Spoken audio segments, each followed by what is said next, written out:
Olá, meu irmão, minha irmã, graça e paz, Conversando Teologia, quarta-feira, 10 horas da noite, nós temos tido a graça de poder passar um tempo lendo teologia de homens e mulheres de Deus. E nós temos estudado John Wesley, temos lido sobre a sua teologia da salvação. Eu sou metodista, então John Wesley para a gente é um fundamento importante. Nosso fundamento principal é a Bíblia, mas as explicações e os sermões de Wesley nos ajudam muito a entender o que é a teologia metodista.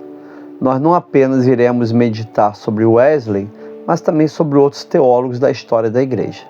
Sejam bem-vindos e bem-vindas, se inscreva no meu canal. Sou o pastor Ézio Cortal Sardinha da Igreja Metodista Central de Nova Friburgo e é um prazer estar toda quarta-feira, 10 horas da noite, no nosso Conversando Teologia. Pai, muito obrigado, Deus, porque o Senhor nos trouxe até aqui. Te agradecemos por esse tempo sagrado, Pai, que estamos estudando, Deus, a Tua Palavra, lendo esses assuntos tão importantes sobre salvação. Que seja um tempo muito especial, em nome de Jesus. Amém. Queridos, nós, no assunto salvação, Conversando Teologia com John Wesley, nós já falamos sobre a natureza geral da salvação, a salvação pela graça, a graça salvadora, arrependimento, fé, justificação pela fé, perdão e aceitação, novo nascimento e regeneração, o pecado nos crentes e o arrependimento nos crentes. E hoje nós vamos terminar nessa série sobre salvação, falando sobre a santificação completa. O que é a santificação completa? Primeiro, eu vou dividir esse estudo em 8 partes. Primeiro, a unidade entre justificação e santificação pela fé. Wesley vai falar sobre a unidade que existe entre justificação e santificação pela fé. Olha o que ele escreve no seu sermão Modo Escriturístico da Salvação. Credes que somos santificados pela fé? Sabemos que credes que somos justificados pelas nossas obras. Assim tem sido afirmado com total firmeza e convicção ao longo desses 25 anos. Mas tenho declarado constante e exatamente o contrário e o fiz por todos os meios. Tenho testificado continuamente, tanto em particular como em público, que somos santificados e justificados pela fé, não pelas obras mais. Na verdade, uma dessas verdades ilustra a outra maneira sublime. Somos justificados pela fé exatamente da mesma forma que somos santificados. A fé é a condição. Ninguém é santificado senão aquele que crê. Sem fé, nenhum homem é santificado. E ela é a única condição e suficiente para a santificação. Todo aquele que crê é santificado, independentemente do que possua ou não. Noutras palavras, ninguém é santificado enquanto não crer. Todos são santificados quando creem. Então Wesley diz que tanto a nossa justificação quanto a nossa santificação é pela fé. Não é? Ele afirma que teve um período que ele acreditava até na justificação pelas obras. Então ele começa dizendo: credes que somos santificados pela fé? Sabemos que credes que somos justificados pelas nossas obras? Assim tem sido afirmado com total firmeza e convicção ao longo desses 25 anos, mas tenho declarado constantemente exatamente o contrário. Nós somos justificados e nós somos santificados pela fé. E aí uma aplicação prática. Identifique se você tem tentado merecer a santidade através do esforço próprio. Lembre-se, assim como você não pagou pelo perdão de Deus, você não pode pagar pela santidade. Deposite sua fé na obra completa de Cristo, reconhecendo que a santidade é um presente recebido pela confiança nele. Então, quando você confia em Deus, você é santificado. E você é santificado no momento presente. Neste momento presente, Você é santificado. E é pela fé e pela graça. Você não precisa fazer nenhum esforço agora, não é? Apenas receba pela fé a tua santificação, a tua santidade, segundo os méritos de Cristo. Eu disse que são 8 partes. Segunda parte, o dinamismo da mudança gradual e a necessidade da esperança. John Wesley escreve assim: desde o momento que somos justificados, pode haver uma santificação gradual e um crescimento na graça, um avanço diário no conhecimento e no amor de Deus. Se o pecado cessar antes da morte, deve haver um último momento em que ele exista e um primeiro momento que ele não exista. Devemos insistir na pregação sobre ambos? Devemos certamente insistir na transformação gradual e fazê-lo constante e sinceramente. Não há pessoa com as quais devamos insistir também na mudança instantânea? Se há essa abençoada mudança antes da morte, não devemos encorajar todos os crentes que a esperam? Certamente, porque a experiência constante mostra que quanto mais vigiam contra o pecado, mais cuidadosamente procuram crescer na graça, mais zelosos se tornam pelas boas obras e mais atentos se mostram na obediência de toda a ordenança de Deus. Ele escreveu isso nas suas obras Minutos de Diversas Conversações. Olha a aplicação prática. Não se acomode com um progresso lento.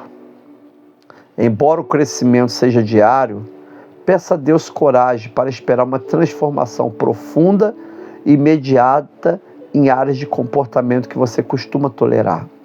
A esperança é o combustível que evita que sua caminhada se torne estagnada, né? Então a pessoa vai levar 20 anos para vencer um vício, 10 anos para começar a ler a Bíblia, né? Apesar da santidade ser algo gradual, como John Wesley diz, existe uma graça de Deus que é imediata. Neste momento presente, você recebe a graça imediata da santificação e rompe com o pecado. É algo que o Senhor prometeu, não é? Senão a nossa vida cristã fica estagnada. Não, vou levar 30 anos para conseguir vencer esse vício. Não. A santificação é pela fé. Peça a tua bênção agora, receba a tua graça agora, em nome de Jesus. Terceiro, o perigo da estagnação espiritual. No entanto, observam-se efeito exatamente oposto sempre que essa esperança desaparece. Sempre quando o crente perde a esperança que Deus pode santificá-lo. Os crentes são salvos pela esperança. Por essa esperança de mudança total em uma salvação que se desenvolve gradualmente. Destruindo-se essa esperança, a salvação tornar-se-á estagnada, ou melhor, diminuirá diariamente. Portanto, todo aquele que quiser desenvolver nos crentes a mudança gradual, deverá insistir fortemente na mudança instantânea. Então, a mudança ela é gradual, mas ela começa instantaneamente. Ela começa agora. Eu tenho esperança que o Senhor comece a me santificar agora, neste momento presente. Aplicação prática. Monitore o seu coração. Se você parou de esperar que Deus mude radicalmente seu caráter, você corre o risco de retroceder. Mantenha o alvo alto, a santidade total. O desânimo em relação à possibilidade de mudança é um sinal de alerta de que você precisa renovar a sua esperança nas promessas divinas. Então nós precisamos entender, eu não quero retroceder. Eu creio que imediatamente o Senhor me santifica e essa santificação ela é gradual, todos os dias. Ela vai aumentando mais e mais. Eu não vou perder a esperança na minha santificação. Eu não vou entrar num processo de estagnação espiritual. Já conhece alguém? Puxa, aquela pessoa era avivada, ela amava Jesus, amava a igreja. Daqui a pouco entra numa estagnação espiritual. Aí põe culpa na igreja, culpa no pastor, né? Aí você vai verificar a pessoa, ela não é santa em várias áreas da vida dela. Então eu creio na santificação instantânea e na santificação gradual. Mas não deixe que venha ter uma estagnação espiritual na tua santidade. Quarto, a classificação dos termos bíblicos. Então, existem algumas perguntas e o Wesley dá algumas respostas. Eles admitem que todos devem ser inteiramente santificados no momento da morte, que até então o crente cresce diariamente na graça, aproximando-se cada vez mais da perfeição, que devemos insistir sobre isso continuamente, exortar todos a fazerem o mesmo. Pergunta: até onde concordamos com isso? A resposta: primeiro, admitimos que muitos daqueles que morreram na fé, sim, a maior parte daqueles que conhecemos, não foram santificados totalmente, nem alcançaram a perfeição do amor até pouco antes da sua morte. Existia um mito teológico que a pessoa ia se santificar realmente só na hora da sua morte. E o Wesley diz: olha, as pessoas que eu conheço, não aconteceu não, hein? Ali no momento da enfermidade, morrendo, ela não se santificou não, ela piorou. Reclamava, murmurava, zombava de Deus, ficou nervosa. Eu não vi isso, não é? Segundo, que o termo santificados é continuamente aplicado por São Paulo a todos que foram justificados, a todos que eram verdadeiramente crentes. Então a santificação não é algo que vai acontecer no dia da minha morte, não. Paulo sempre aplica a palavra santificados àqueles que foram justificados e santificados. Terceiro, que por esse termo isolado, o apóstolo raramente, se é que o fez, quis dizer salvo de todos os pecados. Não era sobre isso que o apóstolo falava. 4. Que consequentemente não é apropriado usá-lo nesse sentido, sem acrescentar a palavra inteiramente ou semelhante. 5. Que os escritos inspirados falam quase continuamente dos que são justificados, mas muito raramente dos que foram inteiramente santificados. 6. Que consequentemente devemos falar em público quase constantemente do estado de justificação, mas muito raramente em termos claros da santificação completa. A pessoa é justificada, mas não santificada completamente. É imediata, mas não é completa. Ela é gradual. Olha a aplicação prática. Seja preciso em suas orações, seja preciso, com precisão, em suas orações e linguagem espiritual. Não confunda a posição de ser aceito por Deus, justificação, com a condição de maturidade e pureza, santificação. Entender essa distinção ajuda a não se sentir culpado desnecessariamente, enquanto estimula o desejo pelo crescimento. Então, a pessoa aceitou Jesus, tem uma santificação total. Não é assim. A santificação ela é imediata, mas ela é de forma gradual. Ela começa agora. Você é santificado agora pela fé no momento presente. Mas amanhã você vai ser mais santificado, depois da manhã mais santificado, e dessa forma você vai se santificando dia a dia. Debate sobre o limite da santificação nesta vida. Aí a pergunta 3, olha, qual é então o ponto que nos divide? Resposta, é se devemos esperar ser salvos de todo pecado antes da morte. Há na Bíblia passagem clara em que Deus promete salvar-nos de todo pecado? Há. Resposta, há. Ele remirá Israel de todos os seus pecados, Salmo 138. Isso é mais desenvolvido na profecia de Ezequiel. Então espargirei a água limpa sobre vós, ficarei limpo de todas as vossas iniquidades, todos os vossos ídolos vos limparei. Eu vos salvarei também de toda a vossa impureza. Nenhuma promessa pode ser mais clara. O apóstolo refere a isso na exortação. Tendo essas promessas, purifiquemos de toda impureza da carne e do espírito, aperfeiçoando a santidade no temor de Deus.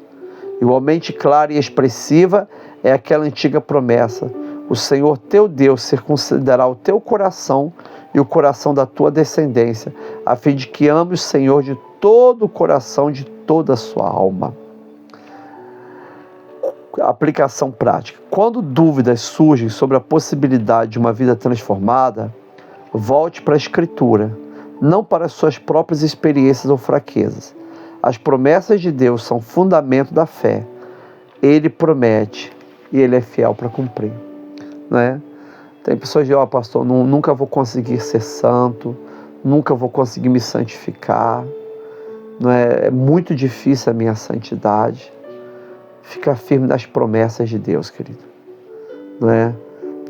A palavra de Deus diz em Ezequiel, que nós lemos em Ezequiel, a palavra do Senhor diz em Ezequiel 36, 25, 29.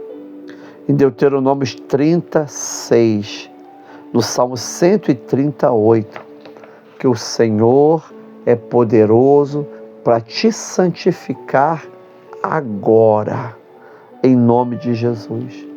Fazer com que você vença todo pecado. Tanto é que a pergunta que fazem para Wesley, não é?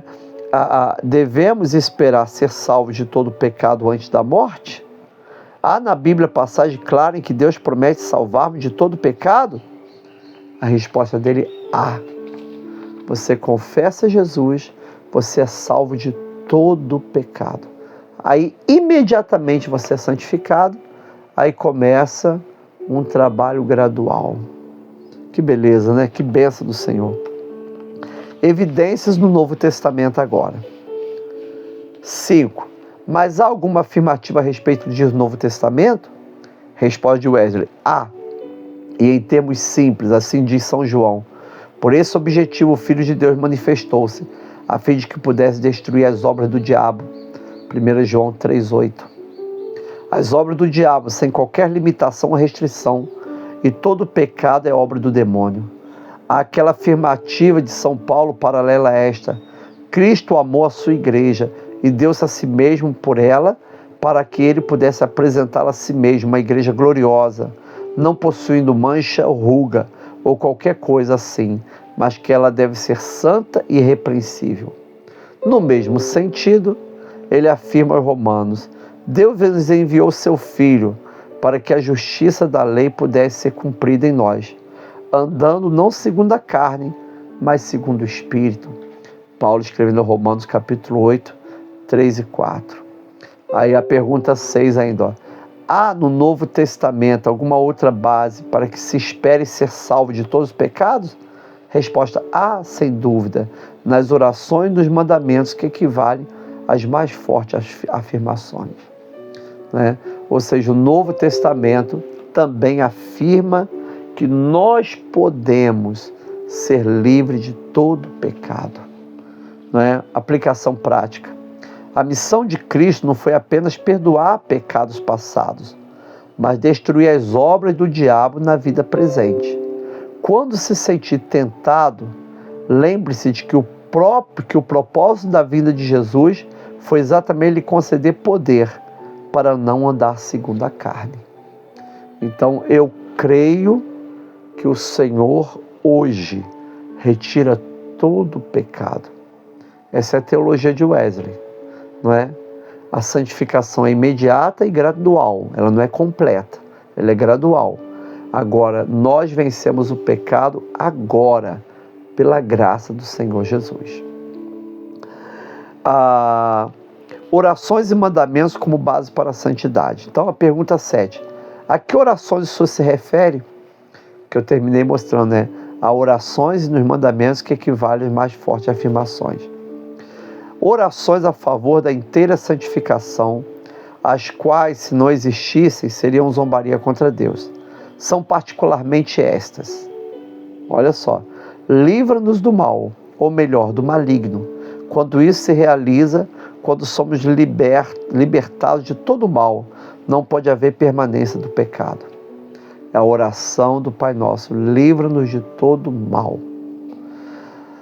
Jesus: não oro só por este, mas por todos os que crerão em mim através da sua palavra, para que todos possam ser um, como tu, Pai, és em mim e eu em ti, para que eles também sejam um em nós, e eu neles e tu em mim, para que possa ser aperfeiçoado em unidade.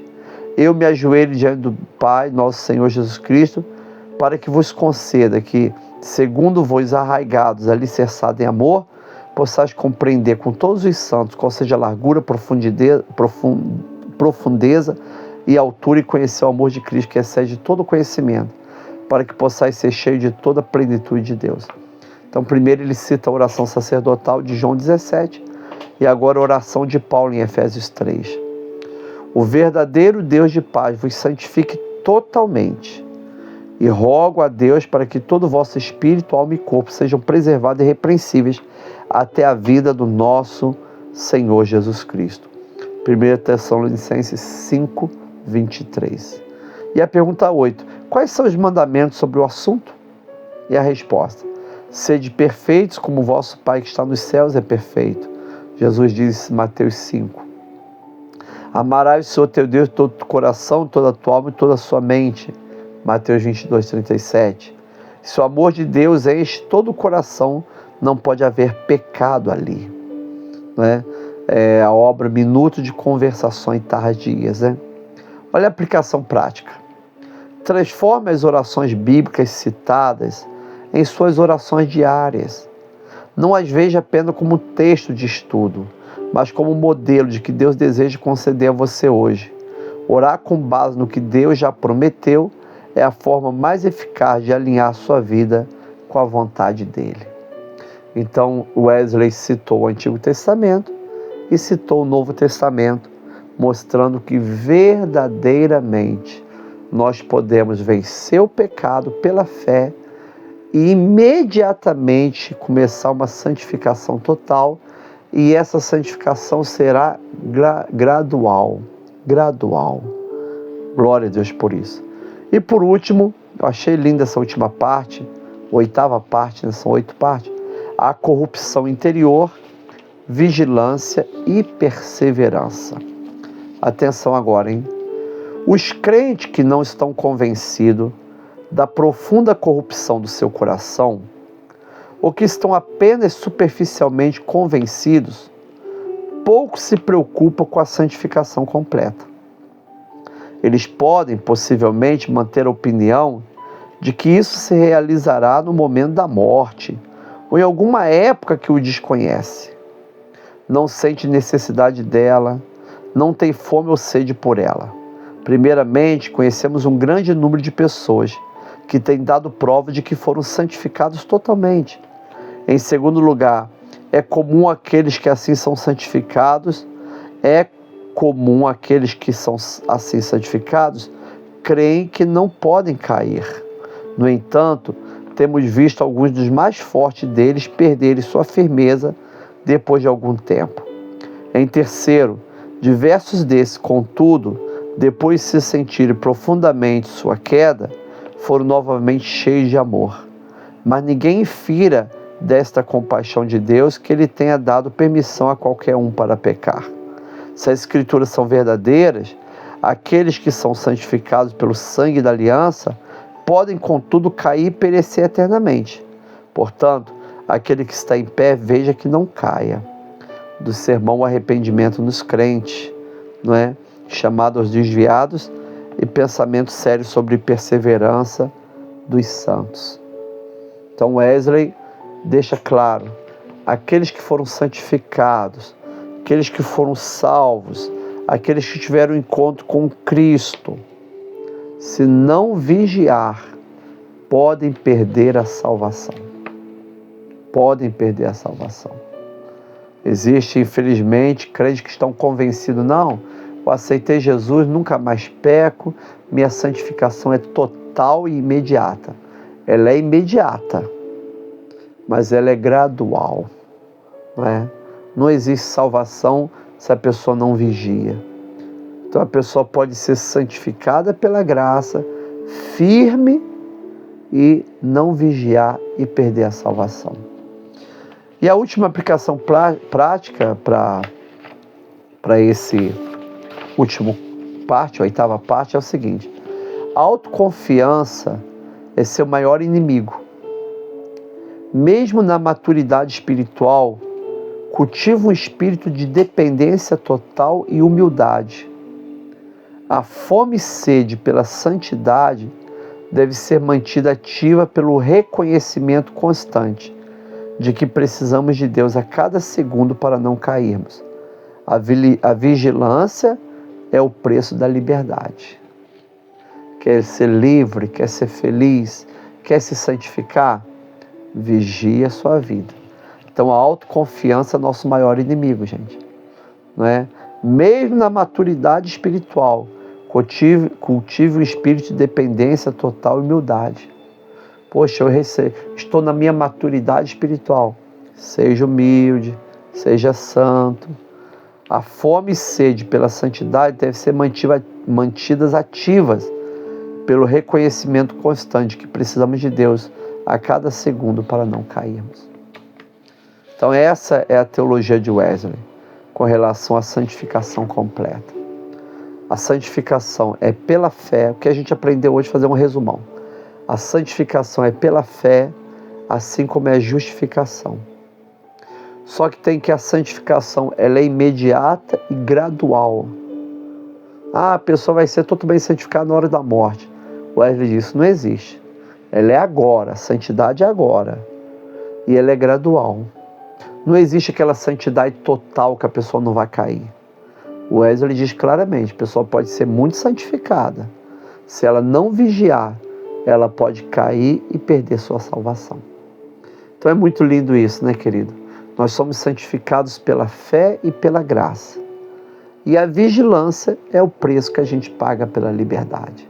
Vamos vigiar nossa vida para permanecer firmes em nome de Jesus. Se tem alguma pergunta, alguma questão, coloque aqui nos comentários que eu respondo em nome de Jesus. Pai, muito obrigado por aquilo que o Senhor tem nos ensinado, por essa noite tão linda que o Senhor nos deu. Que a tua bênção continue conosco, em nome de Jesus. Que a graça do Senhor Jesus, o amor de Deus Pai e a comunhão do Espírito Santo continue em cada um de nós, agora e para sempre. Amém. O Senhor te abençoe em nome de Jesus.